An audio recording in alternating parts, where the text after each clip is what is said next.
வணக்கம் ஃப்ரெண்ட்ஸ். கமலா சடுகோபன் அவர்கள் எழுதிய கனவும் கல்யாணமும் அத்தியாயம் 9. விஜயா தனக்கு அம்மா பரிந்து வருவாள் என்ற தைரியத்துடன் ஊரிலிருந்து வந்தவுடனே தன் லட்சியத்தை பற்றி பேச ஆரம்பித்து விட்டாள்.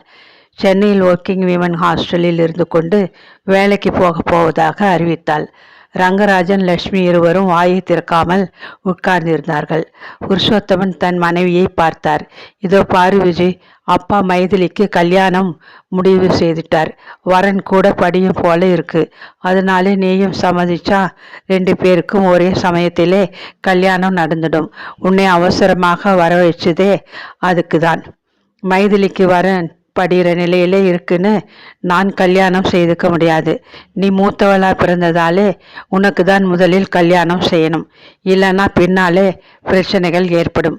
நான் கல்யாணத்துக்கு சம்மதிச்சாலும் வரன் கிடைக்க வேண்டாமா? மைதிலி அதுவரையில் காத்திருக்க முடியுமா? விஜயா ஏதோ சந்தேகம் தோன்ற சற்றென்று ரங்கராஜனை பார்த்தாள். சித்தப்பா, அந்த போஸ்ட் ஆஃபீஸ் வரனா? கிண்டலாக கேட்டாள். ரங்கராஜன் புருஷோத்தமனிடம் பேசினான். நான் உன் பெரிய பொண்ணு விஷயத்தில் பிரவேசிக்கப் போவதில்லை, இது நிச்சயம். மைதிலிக்கு வரன் வந்தால் கல்யாணத்தை முடிச்சிடு. தகுதி இல்லாதவர்களுக்காக மைதிலி காத்திருக்க வேண்டியதில்லை. விஜயாவின் முகம் கோபத்தினால் சிவந்தது. விருட்டென்று எழுந்து கூடத்தரையினுள் நுழைந்து கதவை தாள் போட்டு கொண்டாள். அசத்து விடுடா என்று தம்பியிடம் கூறிய புருஷோத்தமன் பேச்சை மாற்றுவது போல் கேட்டார். ராகவனுக்கு படிப்பு முடிஞ்சிடுத்து போலிருக்கே. அவன் வெளிநாட்டிலிருந்து எப்போது வருவான்? தம்பதிகள் இருவருமே அவருடைய கேள்வியை கவனிக்கவில்லை. விஜயை சொன்ன வார்த்தைக்காக தன் கணவரிடம் விஜய்க்கு பரிந்து பேசுவாள் என்று எதிர்பார்த்த அவர்கள் இருவரும் அலமுவையே கவனித்து கொண்டிருந்தனர். ஆனால் அலமு அதை கண்டு கொண்டதாகவே தெரியவில்லை. உங்களுக்கு புரியவில்லையா தம்பி? ராகுலே தான் அவர் ராகவன்னு சொல்கிறார். குழந்தையிலே அவனுக்கு இவர் வச்ச பெயரே அதுதானே? அலமு கூறினாள். இவர் வைத்த பெயர் ராகவன் தான். ஆனால் நாளடைவில் ராகுல் என்று சுருக்கி கூப்பிட ஆரம்பித்தார்கள். ரங்கராஜன் கூறினான். இல்லைனா இன்னும் 3 வருஷம் ஆகும். படிப்பு முடிஞ்சதை தவிர 3 வருஷம் அவன் அங்கே வேலை பார்த்தாகணும். லட்சுமி வியப்புடன் சிந்தனையில் இருந்தாள். ஹர் மேஜஸ்டி எப்பொழுது மாறினாள்? தன் பெண்ணை சொன்னதை பற்றி அவளுக்கு கோபமே வரவில்லையே என்று.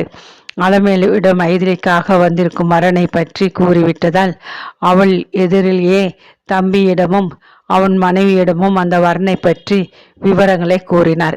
நல்ல வரனாக அமைந்தால் முதலில் மைதிலிக்கு கல்யாணம் செய்வதனால் தப்பு ஏதும் இல்லை என்று ரங்கராஜன் கூறினான். மேலே தொடர்ந்து அவர்களிடம் பேசி சீக்கிரம் கல்யாணத்துக்கு நல்ல நாள் பாருங்கள் என்று லட்சுமியும் ஆமோதித்தாள். ஆளுமை பெருமையுடன் கூறினாள். பெரிய மிராசுதார் குடும்பம். ஆனால் அவர்கள் எதையுமே சீராக எதிர்பார்க்கவில்லை. விஜய்க்காக வரன் பார்த்து தருவதாக கூட அந்த மாப்பிள்ளை சொல்லிவிட்டார். ரங்கராஜன் பதறினான். அண்ணா, அதுக்கு மட்டும் இடம் கொடுக்காதீங்க.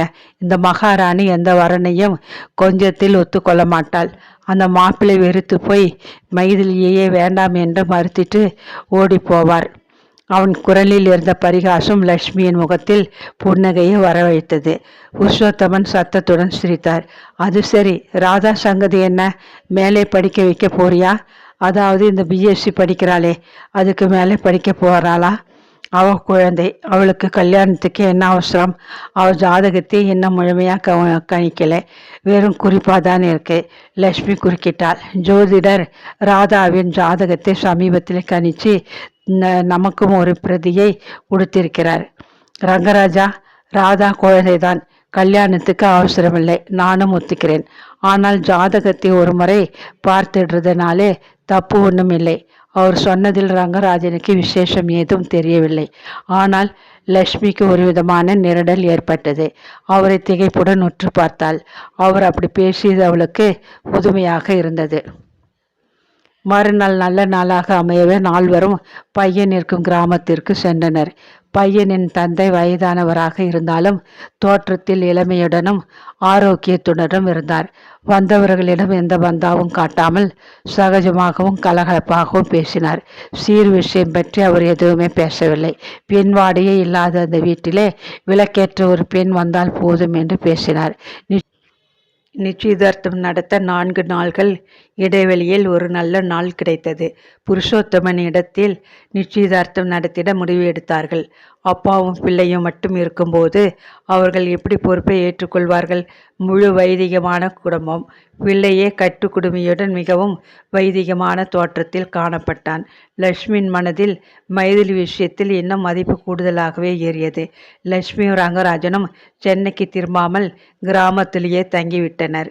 நிச்சயதார்த்தத்திற்கு பையனை சேர்ந்த உறவினர்கள் நிறைய வந்தனர். குழந்தைகள் நிறைய பேர் மைதிலியை சூழ்ந்து கொண்டு சித்தி, மன்னி, மாமி என்றும் விதவிதமாக உறவுகளை சொல்லிக்கொண்டு பழகினார்கள்.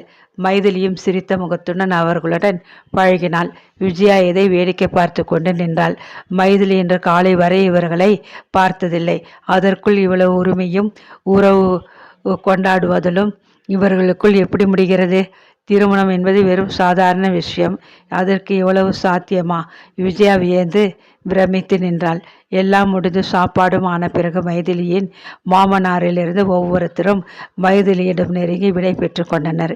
மைதிலி மாமனார் அந்த சமயத்தில் தான் விஜயாவை பார்த்தார். என்னம்மா குழந்தை, நீதான் என் மாட்டு பொண்ணுக்கு அக்காவா? எங்கள் ஊரிலே ஒரு நல்ல வரனை பார்க்கிறேன்.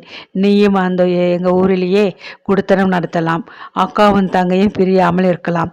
விஜயா சிரிப்பை அடக்க மிகவும் சிரமப்பட்டாள். வாசலில் அவர்கள் ஏற்பாடு செய்து வந்த ஒரு பெரிய பஸ் நின்றது. 2 தம்பதிகளும் அவர்களை வழி அனுப்ப வாசலில் இருந்தனர். விஜயாவும் மைதிலியும் மட்டும் அந்த அறையில் தனித்திருந்தனர். மைதிலி, என்னடி விசித்திரமாக இருக்கு? உன் இட்பி மட்டும் உன்னிடம் போகும்போது சொல்லி கொள்ள வரல, உன்னிடம் தனியாக பேசணும்னு சொல்லலை. அதனால என்ன? கல்யாணம் ஆனதுதான் பேசிக்கொண்டே இருக்க போகிறோம். எனக்கு ஒன்றுமே குறையாக தோணலை. உனக்கு மட்டும் ஏன் இந்த கவலை? உனக்கு வாங்கி இருக்கிற புடவையும் நன்னா இருக்கு. அந்த நெக்லஸும் நவீன மோஸ்டராக தான் இருக்கு. அவர்கள் நாட்டுப்புறமாக இருந்தால் என்ன, புடவையும் நகையும் நாகரிகமாக தான் வாங்கி இருக்கிறார்கள். நீ சொன்னா சரி. வசிஷ்டர் வாயால் பிரம்மரிஷி என்று கூறி சிரித்தாள். என்ன கிண்டலா? அது போகட்டும். மாப்பிள்ளை mister Srinivasan bracelet, minor chain, காதிலே வைரக்கடுக்கன், விரல்களில் எக்கச்சக்க மோதிரங்கள் என பளபளக்கிறார். அவரே இப்படி நகையை போட்டு கொண்டால் உனக்கு எவ்வளவு நகையை போடுவார்கள்? உனக்கு தான் அந்த நகைகள் மதிப்பு தெரியும். எனக்கு அதில் விசேஷமாக எதுவும் தெரியவில்லை. அவருடைய முகத்தில் புன்னகை ஒன்றுதான் எனக்கு தெரிந்தது. என் கண்களில் தென்பட்டது அந்த புன்னகை ஒன்றுதான். அது மாறாமல் இருக்க நான் கவனமாக நடந்துட்டாலே போதும். விஜயா தங்கையை புரிந்து கொள்ள முடியாமல் திணறினாள். அவளையே வெறித்து பார்த்தாள். அத்தியாயம் 10. லட்சுமி தன் பெண் ராதாவின் ஜாதகத்தை பார்க்கவோ கல்யாண விஷயத்தை பற்றி யோசனையோ செய்யாமல் தான் இருந்தாள். ஆனால் அவளது மைத்துனர் புருஷோத்தமன் ராதாவை பற்றி அக்கறை எடுத்துக்கொண்டு பேசியது அவளுக்கு ஒரு விதமான கவலையை கொடுத்தது. அதை தவிர அவள் பிறந்த குடும்பத்தின் ஃபேமிலி ஃப்ரெண்டின் குடும்பம் சமீபத்தில் ராதாவை பார்த்து பழகியதில் அவர்களுக்கு ரொம்ப பிடித்து விட்டதாக அவளது தாய் தெரிவித்தாள்.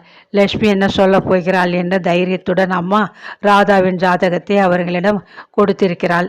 ரங்கராஜன் கோபித்துக் கொள்வான் என்ற பயத்தினால் லட்சுமி அந்த ஜாதக பரிவர்த்தனையை அவனிடம் மறைத்து விட்டாள். லட்சுமிக்கு அந்த பையனையும் தெரியும், அவனுடைய குடும்பத்தையும் தெரியும். இப்பொழுது பையன் ஃபாரினில் வேலையாக இருப்பதாக அவனுடைய அப்பா தெரிவித்தார். சின்ன வயதிலேயே மிகவும் கம்பீரமாக நல்ல நிறத்தோடு இருப்பான். ராகுல் கூட அவனை 2-3 முறைகள் பார்த்ததாக போனில் பேசிய போது கூறினான். அவள் ராதாவின் கல்யாணத்தை பற்றி யோசனை செய்யாத போது இப்படி வலிய ஒரு வரன் வந்தால் என்ன செய்வது? ரங்கராஜனும் ஆர்வம் காட்டவில்லை. ஆனால் லட்சுமியின் பெற்றோர் ஜாதக பொருத்தம் பார்ப்பதினால் நாளைக்கு கல்யாணம் ஆகிவிட போவதில்லை என்று வற்புறுத்தவே அவனும் ஜோசியர் வீட்டுக்கு வருவதற்கு சம்மதித்தான். லட்சுமி தனிமையில் அவனிடம் உண்மையான காரணத்தை விவரித்தாள். ராதாவுக்கு கல்யாணத்துக்கு அவசரமில்லை என்று நானும் நினைக்கிறேன். ஆனால் எங்கள் அப்பா அம்மா காலத்திலே ராதா கல்யாணம் முடியும்னு அவர்களுக்கு ஆசை. அது சரி, கிரிஜாவும் அவர்களுடைய சொந்த பேத்தி. ராதா வயசுதான். அவர்கள் காலத்திலே கிரிஜா கல்யாணம் ஆக வேண்டாமா? லட்சுமி சிரித்தாள். உண்மையிலே உங்களுக்கு தெரியாதா, இல்லை தெரியாதது போல் நடிக்கிறீங்களா? ராகுல் இந்தியாவுக்கு வந்தவுடன் கிரிஜாவுக்கும் அவனுக்கும் கல்யாணம். ராகுல் வருவதை பொறுத்து தான் இருக்கு. சாரி லட்சுமி, உன் அண்ணன் ஏதோ விளையாட்டாக பேசுகிறான்னு நான் நினைச்சேன். ஓகே, அந்த ஜோசியர் இருவர் ஜாதகத்தையும் பொறுத்து பார்க்க ஒரு வெகு நேரம் எடுத்துக்கொண்டார். நடுவில் எழுந்து சென்று பருமனான ஒரு புத்தகத்தை எடுத்து வந்து படித்தார். ரங்கராஜனின் மாமனார் பொறுமை இழந்தார். பஞ்சாங்கத்தை பார்த்து 10 நிமிஷங்களில் சொல்ல முடியும். நீங்கள் ஆராய்ச்சி செய்கிற மாதிரி பார்க்குறீங்க. ஜாதகம் 2 பொருந்தியிருக்கு. ஆனால் உங்கள் பேத்தி ஜாதகத்திலே ஒரு குழப்பம் இருக்குது. அதை சொல்ல தான் தயங்குறேன். எதுவாக இருந்தாலும் சொல்லுங்கள், லட்சுமி தைரியமாக கூறினாள். அவள் மைத்துனருக்கு ராதாவின் ஜாதகத்தை பற்றி ஏதோ தெரிந்திருக்கவே தான் அன்னைக்கு அப்படி பேசியிருப்பார் என்று நினைத்தாள். இந்த பிள்ளைக்கு நீண்ட ஆயுசு இருக்குது, அது நிச்சயமாக சொல்ல முடியும். ஆனால் இந்த பொண்ணுக்கு 2வது தாலி பாக்கியம் இருக்கு. இந்த காலத்து ரீதியிலே சொன்னால் டைவர்ஸ் ஆக இருக்கும். ரங்கராஜன் கோபத்துடன் எழுந்தான். என் பொண்ணுக்கு முதல் தாலியை ஏறாம நான் பார்த்துக்கிறேன். அவன் கோபத்தை கண்டு பயந்துவிட்டு லட்சுமியின் பெற்றோர் ஜோசியரிடம் அவசரமாக பணத்தை கொடுத்துவிட்டு புறப்பட்டு விட்டனர். வழியில் மாப்பிள்ளையிடம் பெரியவர் சொன்னார், மாப்பிள்ளை ஜோசியன் என்னோ உளறிவிட்டான். அதை அடியோடு எல்லோரும் மறந்து விடுவோம். இந்த சம்பந்தம் எல்லா விதத்திலும் நமக்கு உகந்தது தான். நம்மை மிஞ்சி டைவர்ஸ் ஆகி வந்துவிடுமா என்ன? ரங்கராஜன் சமாதானமாகிவிட்டான். பிள்ளை வெளிநாட்டில் இருந்தாலும் வீடியோவின் மூலம் ராதாவை பார்த்து சம்மதம் கொடுத்து விட்டான். ராதாவும் அவன் போட்டோவை பார்த்து திருப்தியுடன் ஒப்புக்கொண்டு விட்டாள். ராதாவும் சங்கரும் தினம் டெலிஃபோனில் பேசிக்கொண்டார்கள். ராதா அவனிடம் தைரியமாக கேட்டாள், சங்கர், என் படிப்பு முடிஞ்சதும் நம் கல்யாணத்தை வைத்து கொண்டால் என்ன? இங்கே இல்லாத படிப்பா? கல்யாணம் முடிஞ்ச என்னுடன் இங்கே வந்ததும் நீ எவ்வளவு வேணுமானாலும் படிக்கலாமே. ராதாவிற்கும் அது பிடித்திருந்தது. மைதிலியின் கல்யாணம் முடிவதற்குள் ராதாவின் கல்யாணம் நிச்சயமாகிவிட்டது. மைதிலியின் கல்யாணத்தில் அடுத்து நடக்கப் போகிற ராதாவின் கல்யாண பேச்சுதான் அதிகமாக இருந்தது. விஜயாவிற்கு இது மிக அதிர்ச்சியாக இருந்தது. நடந்து கொண்டிருந்த மைதிலியின் கல்யாணத்தை விட நடக்கப் போகிற ராதாவின் கல்யாணம்தான் அவள் மனதில் வேகமாக வேலை செய்து கொண்டிருந்தது.